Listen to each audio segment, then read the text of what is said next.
That's when Apple slashed the price of its iPhone by $200 to $399, a little more than 2 months after the launch.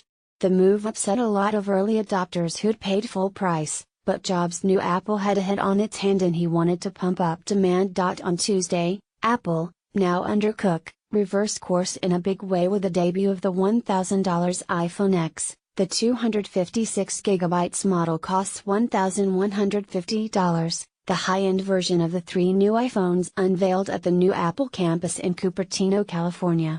It also happens to be the model that gets the most design changes and the newest technologies. The divide between the iPhone X and the cheaper iPhone 8 and iPhone 8 Plus is the culmination of a gradual shift away from the original notion that there's just one phone you need.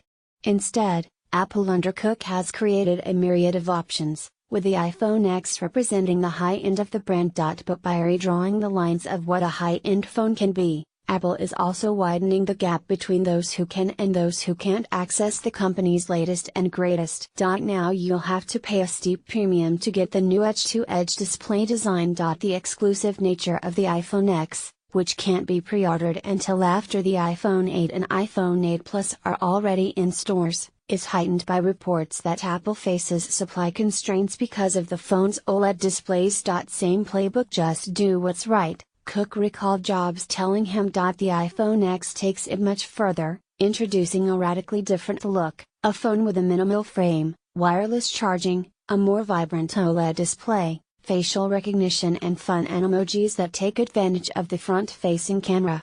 In contrast, the iPhone 8 and iPhone 8 Plus get a new glass back, as well as wireless charging, but look nearly identical to the previous 3 generations of iPhones. It also isn't new.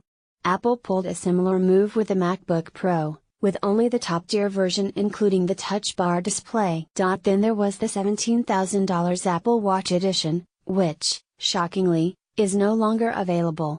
The Apple Watch family got bigger on Tuesday with the Apple Watch Series 3, which has its own LTE radio and can be used without your phone.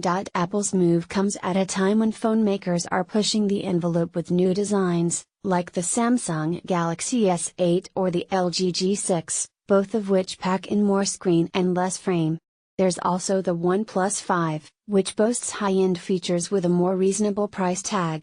The potential risk is that people really want an OLED display, aren't tied to Apple and then opt for a Samsung Galaxy at a much lower price, said Patrick Moorhead, an analyst at More Insights. Samsung has a real opportunity. After all, Apple isn't the only one setting a new bar on price.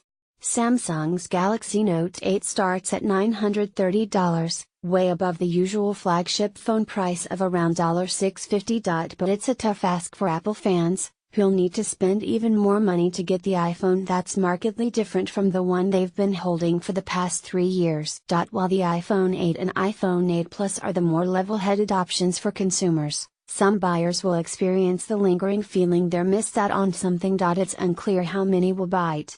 A study conducted by SurveyMonkey and Creative Strategies found that a third of current iPhone owners wouldn't buy a new iPhone if it were too expensive.